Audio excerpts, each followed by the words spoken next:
Welcome to a new month of May. So May 1st, we're going to be working with simple harmonic motion, or system in simple harmonic motion, where we have a spring and a ball connected to it, the mass of the ball being 0.2 kilograms, the spring constant of the spring being 28 newtons over meters.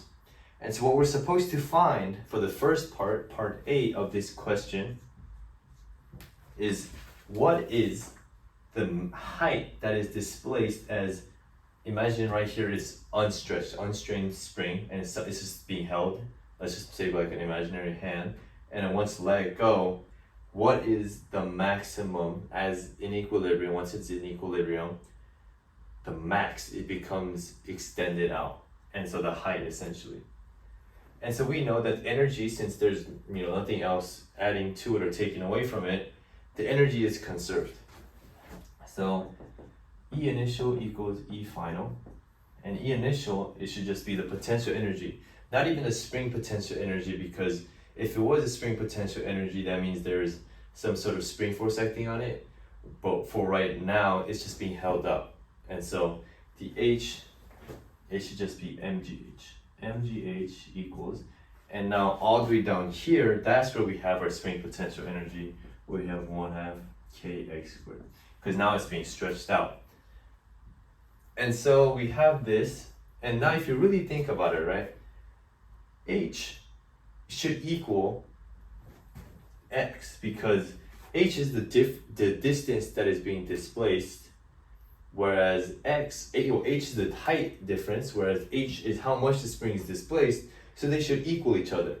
And so let's just make them both x, mgx equals kh, or kx power of 2. And so once we finally have that, well, it's just super easy, super simple. 0.2 times 9.8 x equals 1/2 28x squared. And so once we have that, we should have 1.96 x equals 14 kx squared. X on both sides you could cancel, and so it should be 1.96 divided by 14 equals x, and your x value should be 0.14 meters.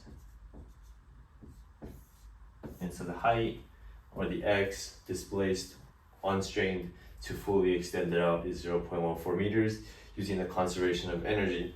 Super simple, very easy. Now, to kind of add another layer to this, instead of it being at the absolute bottom where it's just staying there, what about right in the middle? So when h equals, or when it's half of h, I don't know how to write that out, but, or x, when x equals 1/2 h, now it's moving. So it's not just gonna be spring potential energy. Now there's going to be spring potential energy, obviously, but it's not just going to be that, because it's going to have a kinematic energy as well. And so how do we display that? E initial equals E final, same thing. mgh, because this is the only energy that is taking place here. But now, as it's moving down, there's actually 3 things acting on it, not just spring potential energy. There's obviously the spring potential energy, that's what we talked about earlier, the kinetic energy, and now there's also potential energy, so it's not fully down at the ground yet. And so we need all 3.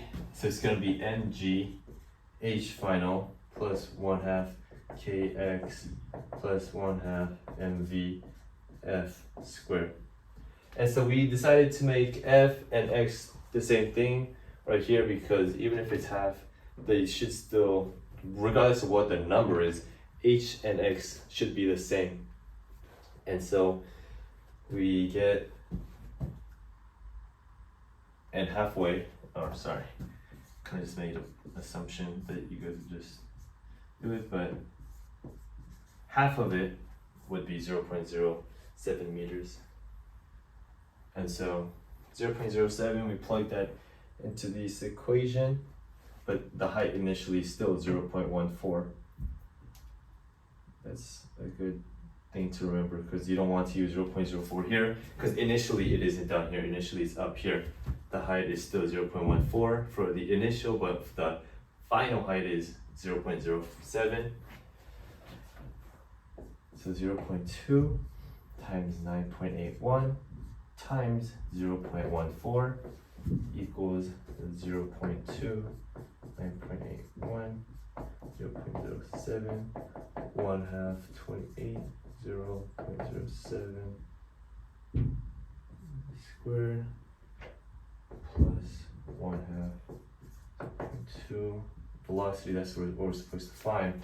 Did I say that? Did I show that in the beginning? Well, we're supposed to find the velocity when it's halfway down. And so that's our unknown variable, everything else that we have. And so if you do just algebra, or you could plug it into your calculator, you should get 0.06874 equals 0.1 VF squared. And then that comes out to